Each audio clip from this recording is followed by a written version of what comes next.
Beri nama pedang ini Naga Puspa. Selamatkan dia. Jangan sampai jatuh ke tangan pendekar berwatak jahat.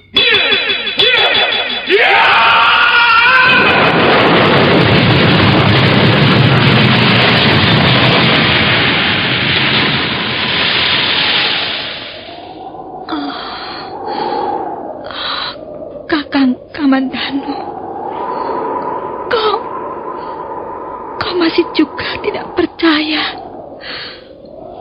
bahwa aku mencintaimu. Meisin, maafkan aku, Meisin. Meisin. Meisin!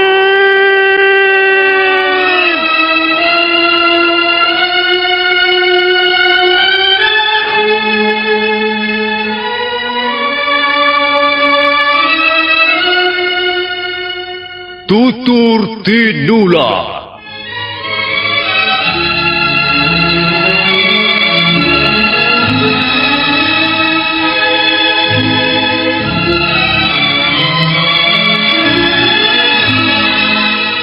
Sebuah sandiwara radio serial, produksi Sanggar Cerita dan teater Sanggar Prativi. Sebuah kisah dengan latar belakang sejarah runtuhnya Singasari dan berdirinya Kerajaan Majapahit.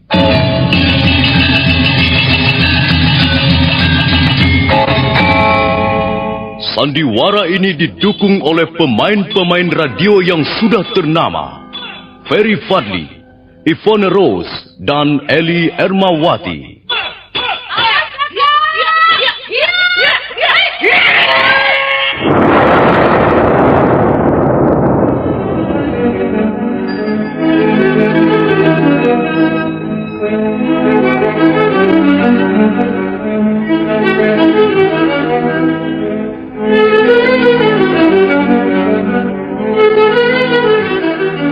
Cerita ini ditulis dan disusun oleh S. Tijab. Teknik dan montase dikerjakan oleh Rudi Tinangon dan Joko SP. Sutradara Y. Rudi Wartono. Kali ini mengetengahkan episode ketiga dengan judul Daun-Daun Bersemi Lagi.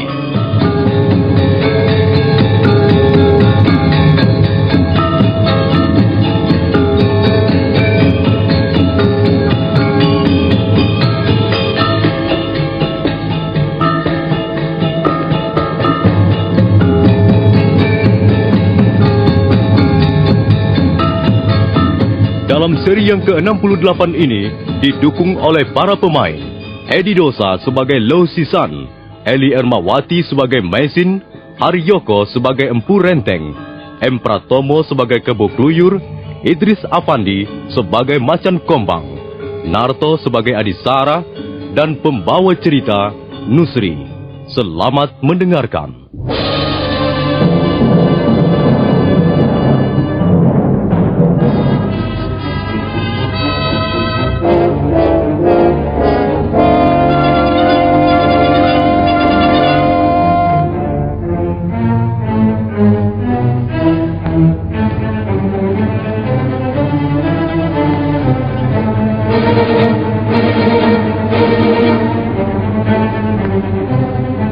Meisin berdiri merapat ke pinggang pendekar Lo. Sementara itu Kebo Kluyur, Macan Kombang dan Adisara segera bergerak menyebar. Sambil menimang-nimang senjata kala rantai, Kebo Kluyur mendekati pendekar Lo. Kalian orang asing. Jangan harap kalian sekarang bisa lolos dari sergapan kami. Apa kesalahan kami sehingga kalian mau menangkap kami? Kalian tidak perlu tahu apa kesalahan kalian. Kalau kalian mau menurut, tidak berusaha melawan, nah, itu akan jauh lebih baik. Kami harus tahu apa kesalahan kami.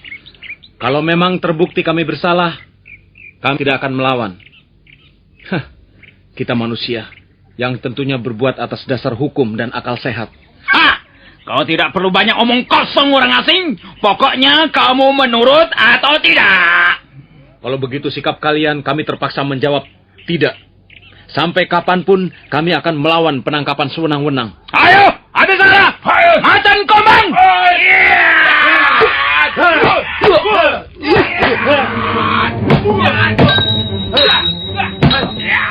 Pertarungan segera terjadi dan berlangsung dengan sengit.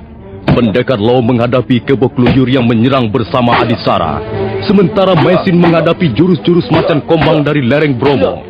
Tapi belum sampai pertarungan merampungkan 10 jurus, mendadak terdengar derap kaki kuda mendekat. Lihat, Tuan Renteng.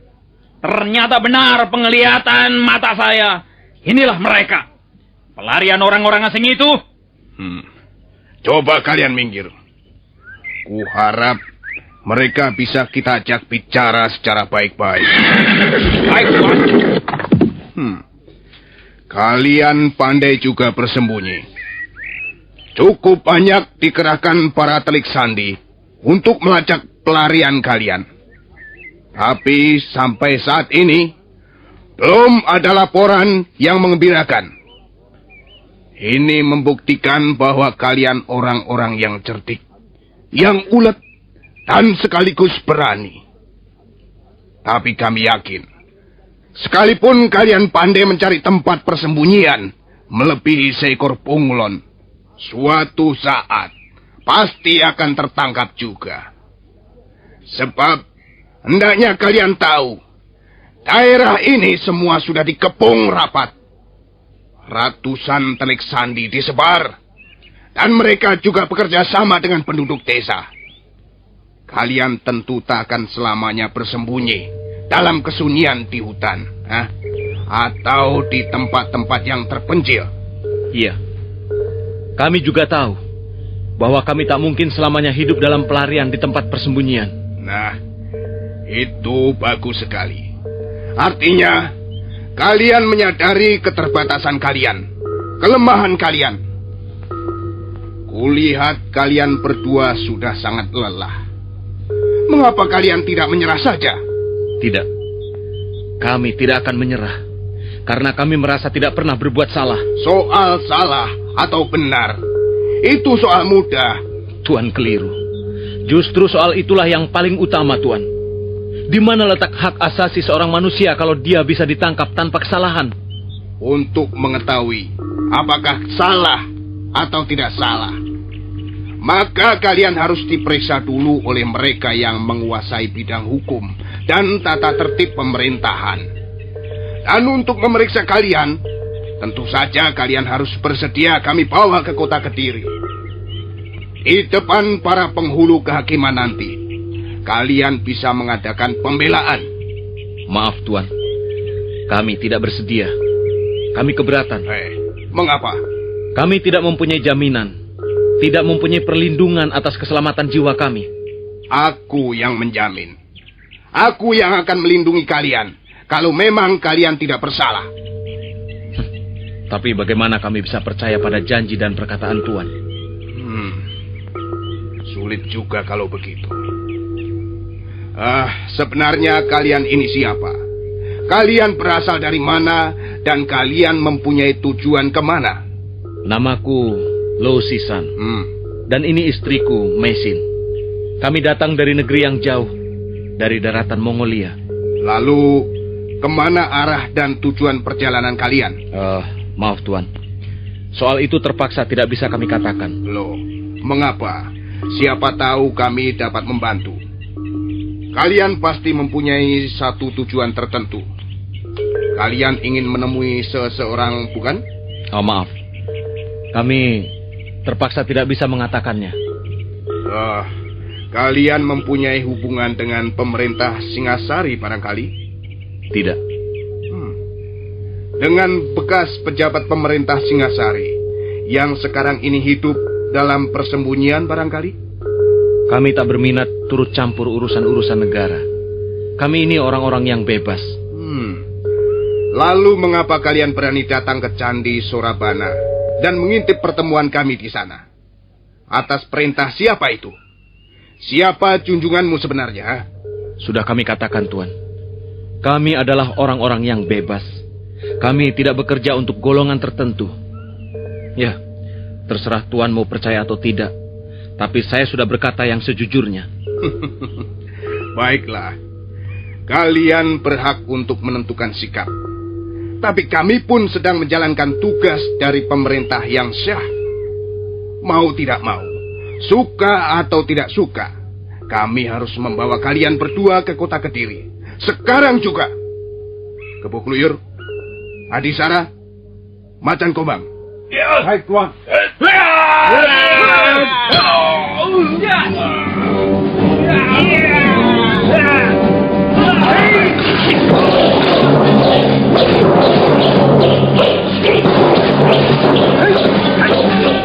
Kali ini pendekar Lo dan Mesin benar-benar bertarung antara hidup dan mati. Karena mereka tahu lawannya pun menggempur habis-habisan. Sementara masih ada Empu Renteng yang belum turun gelanggang. Melihat kekuatan lawan jauh lebih besar, pendekar Lo segera menghunus pedang naga puspa dengan maksud segera merampungkan pertarungan, walaupun harus membunuh 1 atau 2 orang yang menyerangnya. Pada saat itulah, Empu Renteng melompat ke tengah gelanggang setelah sebelumnya mencabut pedangnya yang berwarna kuning seperti emas murni.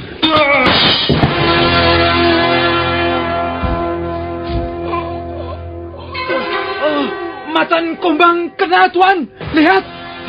Lehernya mengucurkan darah segar.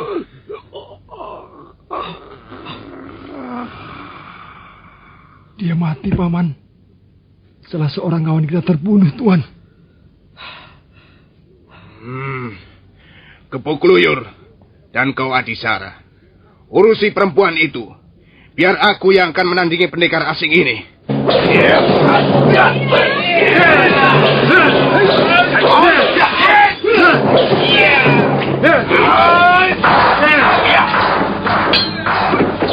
Pendekar Lo dengan gigih menahan serangan yang dilontarkan Empu Renteng dengan sambaran pedang kuningnya.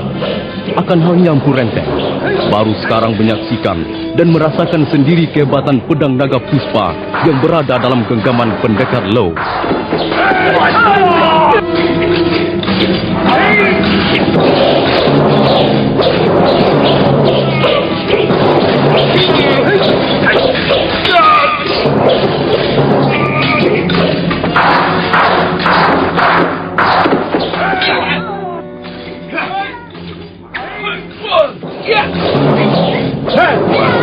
Pedang yang di tangan orang asing itu. Tanganku bergetar dan langsung kesemutan setiap pedang kuningku membentur pedang bersosok aneh itu. Tapi aku harus berusaha lagi. Akan kugebrak 2-3 kali berturut-turut.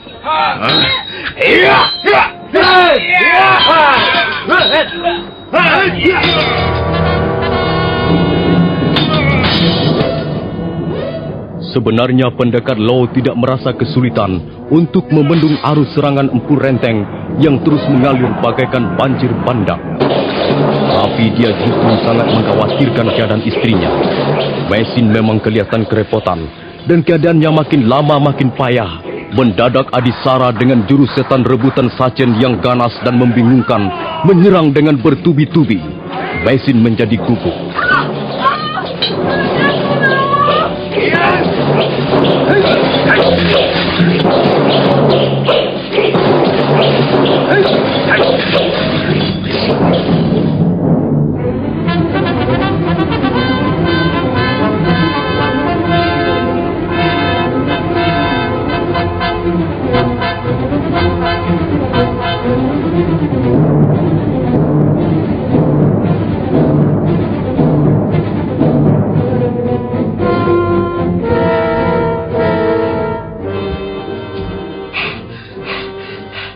Mereka kabur, Tuan. Mari kita kejar, Paman.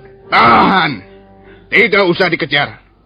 Mereka tidak akan mampu lari jauh. Iya, Adisara sudah berhasil melukai perempuannya, Tuan. Ya, karena itu kita tidak usah buru-buru. Biar saja mereka merasa tenang sesaat. Sementara itu, kita akan mencari akal untuk meringkusnya. Kalau perlu, kita minta bantuan Kakang Bajil di Jasun Wungkal. Tapi Tuan, kalau kita kejar, kemungkinan besar kita bisa menangkap mereka. Dengar! Selama pendekar asing itu masih menggenggam pedangnya yang bentuknya aneh, dia tetap masih merupakan bahaya yang besar. Kalau dia mengamuk, salah-salah kita yang menjadi kurban. Karena itu, kita harus bersabar. Tunggulah, aku akan mencari siasat untuk membekuk mereka tanpa harus menelan kerugian.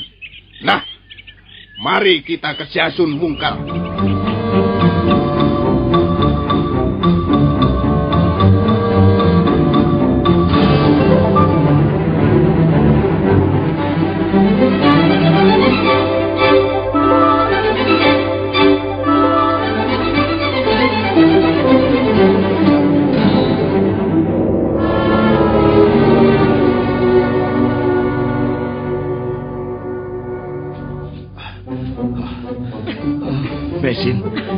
Mesin, kau tidak apa-apa.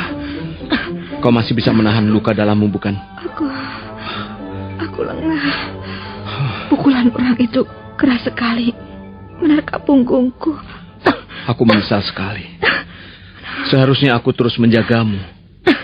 Tapi orang yang kurus jangkung itu terus memburu aku dengan pedang kuningnya. Rupanya ini merupakan siasat mereka, Mei. Mereka berharap dapat melukaimu dan menjadikannya sandera. Bagaimana rasanya? Dadaku agak sesak loh. Dan di dalam sini seperti ada segumpal darah beku. Nyeri dan panas sekali rasanya. Kalau begitu marilah kita mencari tempat yang aman. Kita istirahat sebentar loh. Aku lelah sekali. Iya. Wajahmu pucat dan tanganmu dingin. Coba kau tunggu sebentar ya. Kau mau kemana? Ya, barangkali di sekitar tempat ini ada air bersih. Kau harus minum. Kepalaku pusing sekali.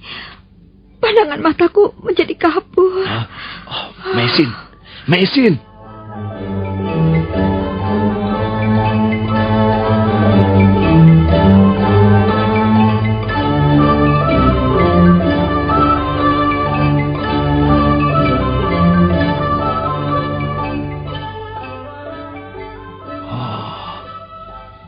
Dia pingsan lagi. Apa yang harus kulakukan sekarang? Baiklah. Aku harus mencari tempat yang aman untuk mengobati luka dalamnya. Tapi bagaimana kalau bertemu lagi dengan 3 orang itu?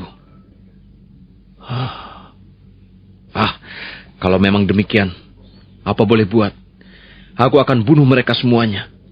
Akan kubunuh mereka semua dengan pedang naga puspa ini.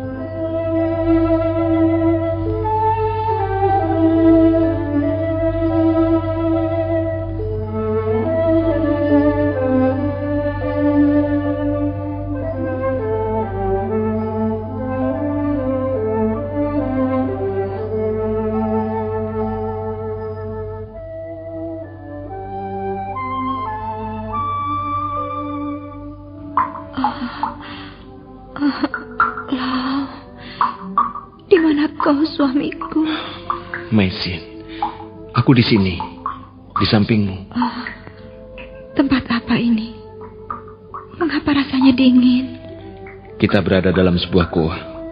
Entah goa apa namanya.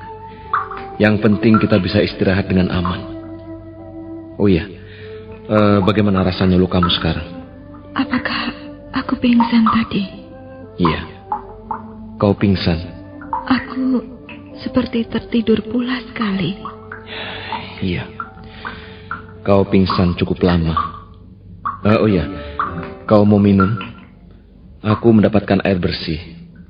Lihat, kutempatkan dalam sebuah daun. Ayo, minumlah. Minumlah barang seteguk, Mesin, supaya tubuhmu menjadi lebih segar. Ayo, minumlah.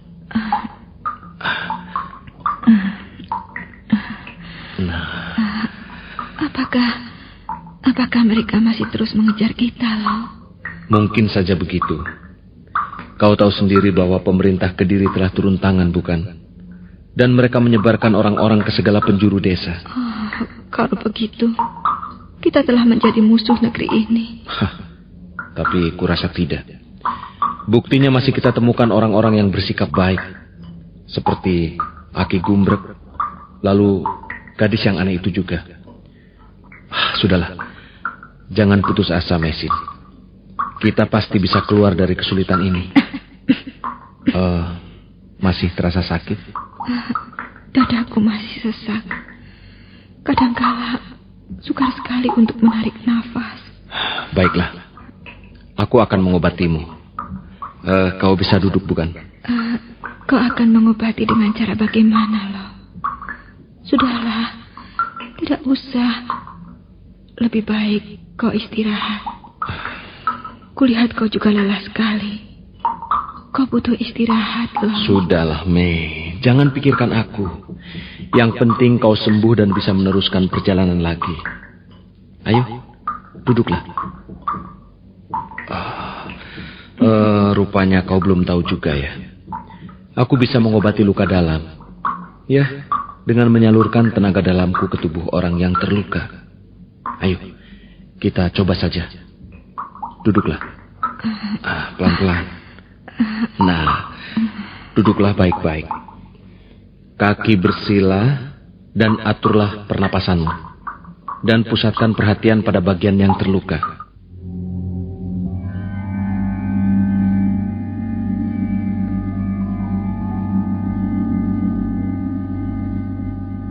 Pendekar Lo duduk di belakang mesin. Dia pun bersila. Napasnya turun naik teratur. Otot-otot leher dan wajahnya menegang. Itu pertanda dia sedang mengumpulkan tenaga dalamnya yang kemudian disalurkan ke bagian. Duduk kembali seperti kemarin. Aku akan mengobatimu lagi. Sudah tidak terasa sakit lagi, loh. Rasa nyerinya sudah lenyap.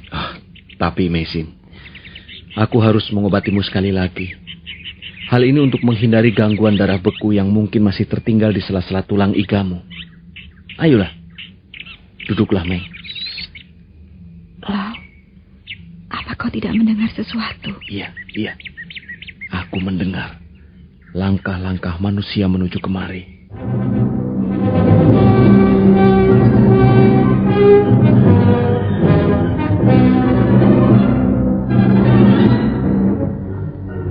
Pendekar Lo segera mendekap istrinya dan membawanya masuk lebih jauh ke dalam goa. Untuk sesaat, mereka diam menunggu. Dan memang langkah-langkah itu terdengar semakin jelas dan semakin dekat. Nah, para pendengar sekalian, langkah-langkah siapakah itu? Apakah manusia ataukah binatang buas? Silakan memperoleh jawabannya dalam seri berikutnya. Sampai jumpa.